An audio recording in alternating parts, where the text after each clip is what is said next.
de la grâce de Dieu dans la vie d'un homme. J'ai aimé le pasteur Shekina qui a commencé par définir même la grâce elle-même. Charis. La charis de Dieu, si on peut l'appeler comme ça. La grâce qui est une faveur imméritée que Dieu octroie aux hommes. C'est une faveur. Une faveur, c'est quelque chose qu'on n'a pas mérité. On nous donne seulement par amour. Et lui, c'est par son amour profond qu'il a décidé de nous faire grâce, un peu comme Paul. Donc, beaucoup de choses tournent autour de la grâce du Seigneur. Beaucoup de choses autour de la grâce du Seigneur. Je crois que c'est au mois, peut-être août, on est au mois de septembre. Peut-être au mois d'août, on a eu encore à écouter un message sur la grâce. Et j'ai béni le Seigneur parce que je sens qu'il veut faire grâce à quelqu'un. Parce que quand un message revient comme ça, c'est que le Seigneur veut faire du bien à quelqu'un, il veut faire grâce. Et j'ai beaucoup aimé ce que le pasteur a dit. J'ai dit, je sens que le Seigneur va faire grâce à quelqu'un, mais je commence déjà par dire à cette personne-là, le fait de devenir enfant de Dieu est une grâce. Déjà, c'est une grâce parce que le pasteur l'a dit. Le fait de devenir enfant de Dieu est une grâce. Recevoir le don de l'Esprit est une grâce. Donc, il y a toute une liste de choses, il y a beaucoup de choses. Et quand je parle, j'ai dit, je sens que le Seigneur veut faire grâce à quelqu'un. Peut-être qu'il y a un domaine de votre vie où vous avez longtemps désiré la grâce du Seigneur. Le Seigneur veut vous faire grâce parce que ça ne revient pas pour rien. Et j'aime bien ce qu'on dit. Quand vous entendez un serviteur de Dieu, un message qui revient comme ça, il faut saisir. Il faut dire, ça c'est pour moi. Ça, c'est pour moi, que le Seigneur me fasse grâce dans ces domaines-là. Parce que déjà, tu es enfant de Dieu.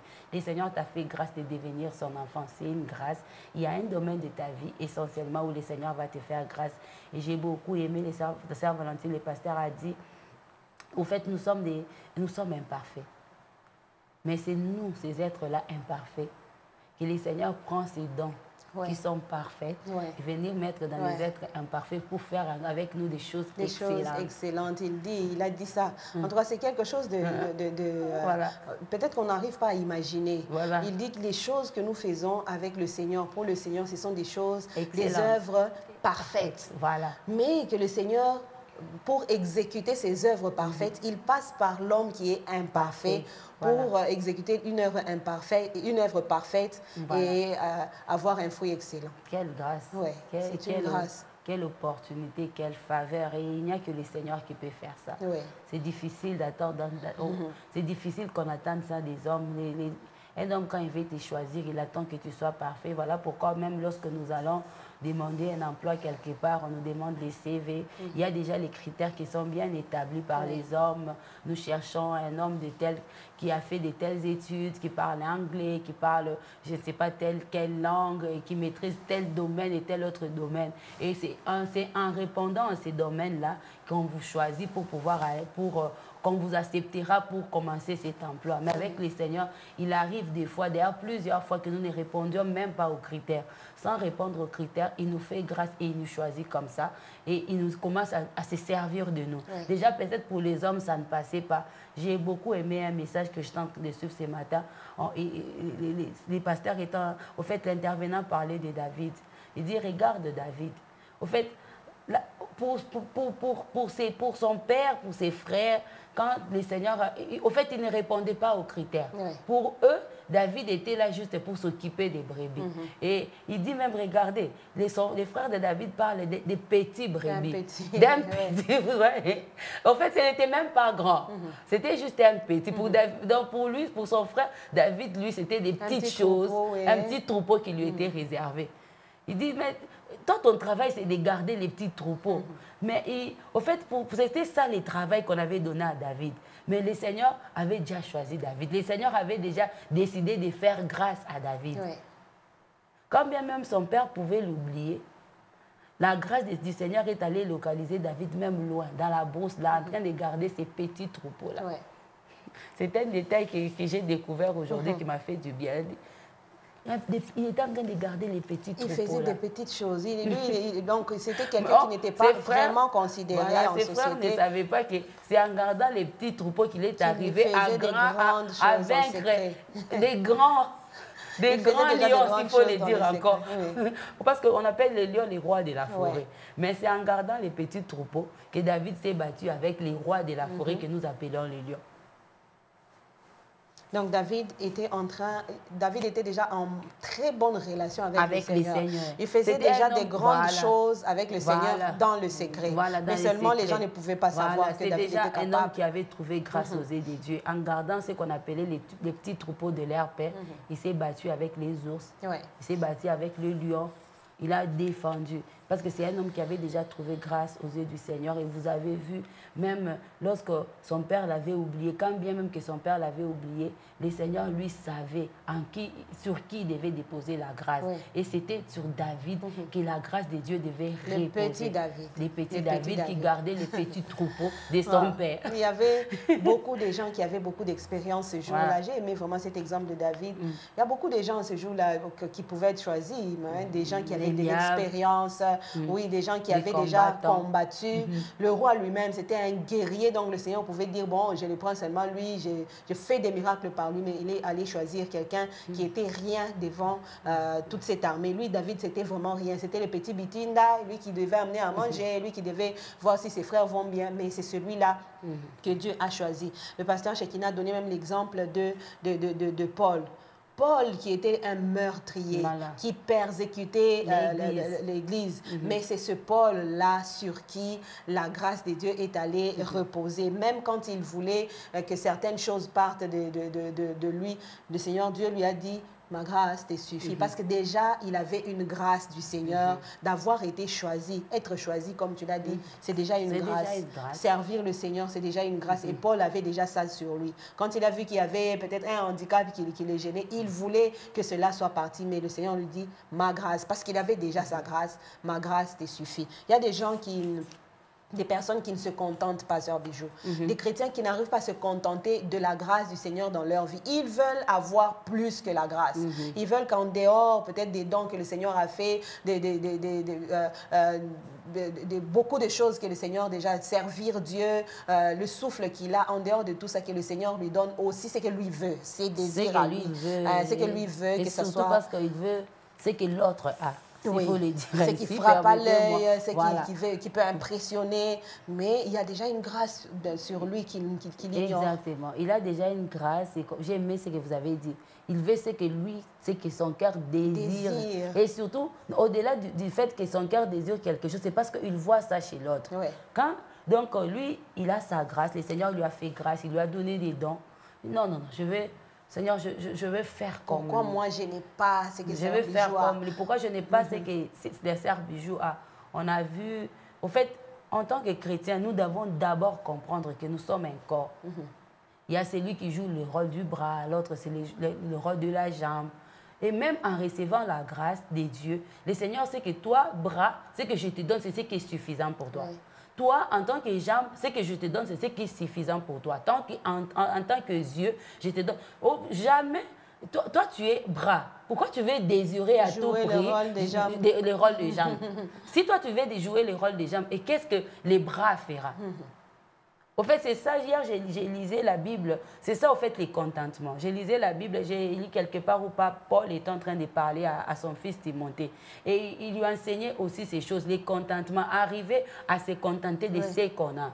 Arriver à se contenter de la grâce que nous avons reçue de la part du Seigneur et arriver à se réjouir de ça. Si toi, Dieu t'a donné les dons de la prophétie, réjouis-toi de ces dons que le Seigneur t'a donnés. Si toi, Dieu t'a donné les dons de chanter, si toi, en balayant l'église, tu balayes tellement bien, c'est une grâce que le Seigneur t'a faite. Parce que le fait que les autres balayent, toi, les jours que tu passes, on sent ces différences. On va dire, mais qui a balayé aujourd'hui? Et on dira, ah, c'est la Sœur Bijou. Waouh! Pourquoi elle le fait bien? Pourquoi elle le fait bien? Au fait, quand vous avez compris que c'est une grâce que le Seigneur vous a faite, vous allez commencer à prier que le Seigneur rende votre grâce excellente au lieu de désirer la grâce des autres. Des fois, nous passons à côté de beaucoup. Pourquoi? Au lieu de prier que le Seigneur rende ma grâce excellente, moi, je vais à tout prix la grâce de la Sœur Valentine. Au lieu de prier, Seigneur, fais-moi grâce. Quand j'intercède, en tout cas, je vois le résultat de l'intercession que je fais. Vous, Seigneur, moi aussi, je vais chanter. Seigneur, pourquoi tu ne m'as pas donné une belle voix? Moi, je suis toujours dans la cave. J'aimerais aussi passer à la chair. J'aimerais aussi chanter comme le frère Milan, par exemple, comme la sœur. Non. Déjà, vous avez compris que vous, quand vous priez, demain, nous voyons les résultats. Priez le Seigneur pour que le Seigneur rende cette grâce-là parfaite. Que le Seigneur aussi vous maintienne au fait, que le Seigneur maintienne cette flamme-là. Ça doit être ça le sujet et l'objet de votre prière, au lieu de vouloir tout le temps désirer la grâce de l'autre. Jamais les bras ne voudra prendre la place de la jambe, parce que les bras, c'est que moi, j'aide. Quand il faut ramasser les papiers sur la table, je suis là, je ramasse les papiers sur la table. Donc, c'est ça mon rôle, et je me contente de ça, sachant que déjà que nous sommes un corps, il y a les yeux, il y a les oreilles, il y a la bouche, il y a les nez. Jamais, jamais, en tout cas, depuis que moi je suis née, je n'ai jamais entendu la bouche vouloir prendre la place des yeux. Mais au contraire, vous allez voir que lorsque j'ai mal à l'œil, même la bouche compatit avec l'œil. Pourquoi? Parce que je ne voudrais même pas que quelqu'un vienne me poser la question. Je n'ai pas envie de parler parce que quelque part, il y a une douleur. Donc, les yeux compatissent avec la bouche. Et donc, au fait, nous devons arriver à ça. C'est quelque chose qui n'est pas facile, mais on doit y arriver. Vouloir vraiment arriver à cela. On nous parle de la charis, de la grâce des dieux comme une facilité des dieux, une facilité que Dieu donne à ses enfants pour leur accorder des choses qu'ils n'ont pas méritées. C'est une facilité, voilà. C'est facile, hein? Parce qu'on n'a pas travaillé pour être gracieux. On n'a pas fourni des efforts, on n'a pas corrompu Dieu, on n'a pas payé une facture pour avoir, par exemple, le souffle pour être enfant des dieux. Il y en a qui ne connaissent pas Dieu, qui dorment sous le froid parce qu'il faut chercher de l'argent le soir, toute la nuit avec les maris des gens. Mais toi, tu connais Dieu. Toi, ce temps-là, tu es en prière, en prédication et tout ça. Ça, c'est une facilité. Une facilité que Dieu fait à ses enfants pour leur accorder des choses qu'ils n'ont pas méritées. C'est là que je m'arrête. Donc, c'est facile, oui, mais on t'accorde quelque chose que tu n'as pas mérité. Il y en a aussi, en dehors du contentement, il y en a qui pensent que avoir la grâce qu'ils ont, c'est un droit. Pourquoi Dieu ne m'a pas fait ça? Pourquoi Dieu ne m'a pas donné ça? Pourtant, je le sers. Non, il n'y a pas une compensation pour être gracieux. C'est que Dieu lui-même se lève un matin, il sélectionne, il dit aujourd'hui, Bijou à vivre, Valentine à Rosala, et Benjamin sera là, mais les autres, je les élimine. C'est une grâce, c'est facile, mais c'est seulement quelque chose qu'on n'a pas mérité. Déjà que vous dites qu'on n'a pas mérité, c'est comme un président qui se réveille un bon matin, qui décide de gracier les prisonniers. Moi, je pense que l'attitude des prisonniers qu'on a graciés par les présidents ce matin serait de dire merci et de prendre la décision de ne plus refaire la même bêtise. C'est ça, en fait. J'imagine un prisonnier. J'imagine, en tout cas, s'il faut aller dans ce sens-là, un prisonnier qu'on a arrêté en couple, des prisonniers qu'on a arrêtés en couple, c'est monsieur et madame. Mais le président se lève un matin et dit, bon, madame est graciée, monsieur reste en prison. Cette dame-là va se dire, non, non, monsieur le président, si tu n'enlèves pas aussi mon mari de prison, moi aussi je reste. Non, mais c'est une grâce qu'on te fait, elle est gratuite, et tu te dis seulement que je ne vais pas y revenir. Voilà, donc on dit merci, c'est ce que j'ai dit. On sera vraiment reconnaissant toute sa vie au président de la République, et on va lui dire merci, on va prendre la décision de ne plus retomber dans les mêmes erreurs qu'on a commises hier, qui nous a amenés, qui a fait que nous puissions nous retrouver en prison.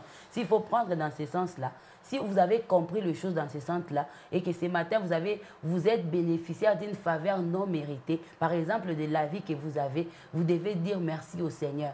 En dehors du fait que vous devez reconnaître et dire merci au Seigneur, moi je pense qu'en tant qu'une personne qui a compris, d'ailleurs on va se lever le matin pour dire Seigneur, pourquoi tu...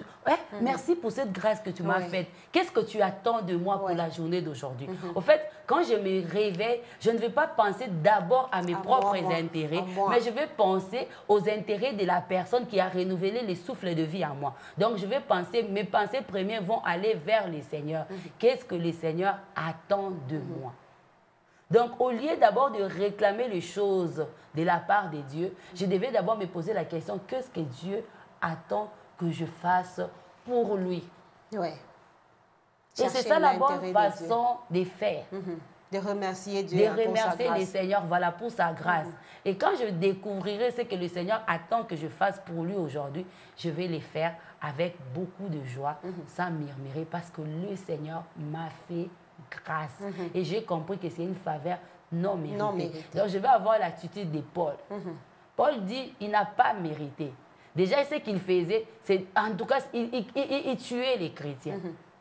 Et quand le Seigneur décide de faire grâce, vous allez voir l'attitude de Paul. C'est un homme, depuis les jours qu'il a rencontré le Seigneur, jusqu'à ce qu'il en est mort, Paul a servi le Seigneur. Voilà pourquoi il dit même prêcher l'évangile, que l'occasion vous soit favorable ou pas. Parce qu'il a compris qu'après avoir reçu cette faveur non méritée, normalement, moi, Paul, j'ai mérité la mort. Après ce que j'ai fait aux chrétiens, le Seigneur devait me prendre, me tuer parce que j'ai tué son peuple. Non. Le Seigneur m'a fait grâce, il m'a choisi. D'ailleurs, il m'a pris pour que je puisse encore parler, prêcher sa parole. Voilà pourquoi il dit que l'occasion soit favorable ou pas. Moi, Paul, j'ai choisi de servir le Seigneur. Même en prison, il écrit des lettres. En prison, quand il trouve l'occasion de parler de Jésus, il parle de Jésus. Partout là où il se retrouve, il profite pour parler de Jésus. Et ce matin, il nous dit que l'occasion soit favorable ou pas. Parce que j'ai reçu une faveur non méritée. Pour dire à cette personne qui nous suit ce matin, constatant que tu es réveillé, pense aux intérêts de Dieu. Pense aux intérêts de Dieu, c'est parler de quelqu'un de Jésus. Aux intérêts de Dieu, c'est même notre façon de vivre. Au fait, c'est ça, au fait. Même notre façon de vivre, c'est penser à Dieu. Quand tu dis, aujourd'hui, en tout cas, j'ai l'habitude de mentir. Aujourd'hui, Saint-Esprit, fais-moi grâce de ne pas mentir. Tu te retrouves dans une occasion où tu devais absolument mentir. À cette occasion-là, tu ne mens pas. C'est que tu as pensé à Jésus. Tu as pensé à Jésus, tu as décidé de ne pas mentir. Tu as décidé de ne pas te corrompre. Tu as décidé de ne pas t'asseoir en compagnie de mon cœur. Tu as décidé. Donc, c'est une décision que tu as faite parce que tu as compris que tu as reçu une faveur que tu n'as pas méritée.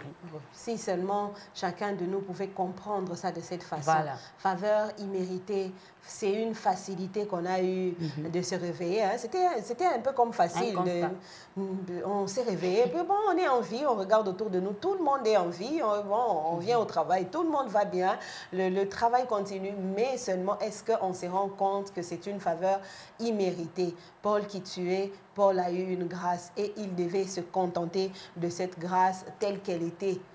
Tel qu'il a reçu. Oui, tel qu'il a reçu, sans imposer de rythme du jeu au Seigneur. Seigneur, bon, parce que tu m'as choisi, moi je pense qu'on ira avec toi comme ça. Si tu veux que je te serve, je vais avoir amer, je vais avoir beaucoup d'argent, je vais avoir des choses facilement pour te servir. Sinon, je ne les fais pas. Je ne le ferai pas. Ah, c'est comme cette femme qui disait, Seigneur, si tu ne me bénis pas cette année par un mariage, donc entre elle et Dieu, je me demande qui pouvait manquer l'autre. Si elle arrêtait de prier, est-ce que le Seigneur va être en carence des serviteurs ou des servantes? Le Seigneur est bon. De te choisir ou de me choisir ce matin, qu'on le connaisse, qu'on sache le chercher, il est bon, il est simplement bon. Le pasteur ici a dit, c'est dans son amour le plus profond que le Seigneur a accordé grâce à qui il a voulu. Donc si tu te sens ou tu vois que tu es bénéficiaire de la grâce du Seigneur dans un domaine ou dans un autre, c'est l'amour profond du Seigneur. Et la sœur Bijou l'a souligné ce matin, Dieu a choisi, il choisit qui il veut, il fait grâce à qui il veut. Et c'est à nous de vouloir maintenant chercher qu'est-ce que le Seigneur veut de nous. Qu'est-ce qu'il veut de nous? On peut se demander comment est-ce qu'on est en vie, mais est-ce qu'on demande comment est-ce que le Seigneur a pu m'accorder cet amour? Des fois, ça fait partie des cadets de nos soucis.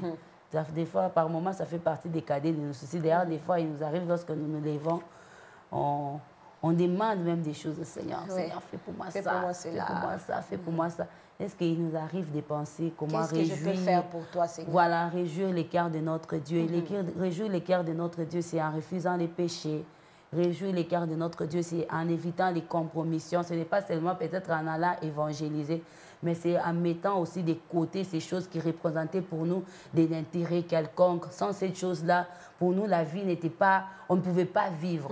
Réjouir les cœurs de Dieu, c'est quand on se réveille le matin, on dit, Seigneur, à partir d'aujourd'hui, je ne veux plus prendre ces choses-là. À partir d'aujourd'hui, Seigneur, je décide de mettre l'alcool de côté. Parce que moi, avant, c'était sans alcool, je ne dors pas. Mais à part pour toi, par amour pour toi, je ne veux plus toucher à ça. Par amour pour toi, je ne veux plus me compromettre. Par amour pour toi, je ne veux plus faire ça. C'est ça, réjouir les cœurs de Dieu. Et lorsqu'on arrive au fait à faire la volonté de notre Dieu, nous réjouissons son cœur.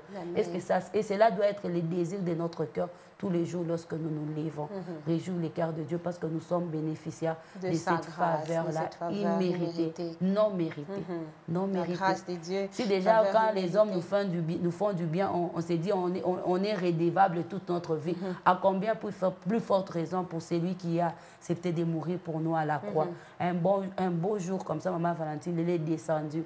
Et hier, je me disais, la plus belle nouvelle que moi j'ai appris lorsque je suis venue au monde, c'est de savoir que Christ est mort à la croix pour mes péchés. Il est mort pour moi, je ne suis plus condamnée. C'est la plus bonne nouvelle que j'ai reçue de toute ma vie. Il n'y en aura plus d'autres. Amen, amen, amen, amen. Et donc, on va le faire ce matin. On va être simplement reconnaissant pour la grâce que nous avons reçue. C'est que Dieu nous a choisis en tant qu'imparfaits de réaliser des œuvres parfaites, des œuvres pures. Il nous a choisis, nous qui sommes imparfaits, tel qu'il a choisi Paul ce matin, il t'a choisi. De connaître, c'est une grâce. Il faut seulement imaginer combien de gens cherchent seulement une dernière chance pour donner leur vie au Seigneur, mais ils n'en ont pas la force, seulement la force physique, il n'y en a pas. Et peut-être qu'ils n'en ont pas l'occasion. Il y en a même qui n'ont jamais entendu parler de cette bonne nouvelle que vous entendez tous les jours dans les véhicules. Ça vous fait mal aux oreilles, ça vous énerve, vous mettez les écouteurs pour éviter assez que l'on vous prêche.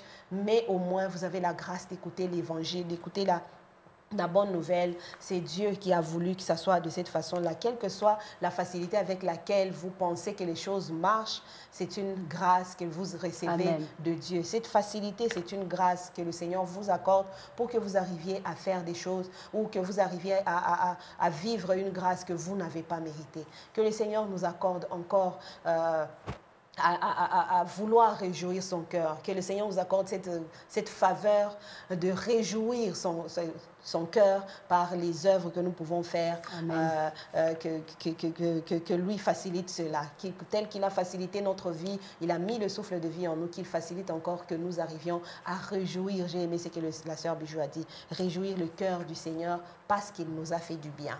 Faisons du bien aussi à ce Dieu-là. Voilà, le pain de ce jour, c'est juste une introduction que nous allons continuer demain, après-demain, jusqu'au vendredi. Nous serons avec vous, avec le frère Ephraim et toute l'équipe pour continuer à comprendre l'impact de la grâce de Dieu dans notre vie, qui est le thème de ce message.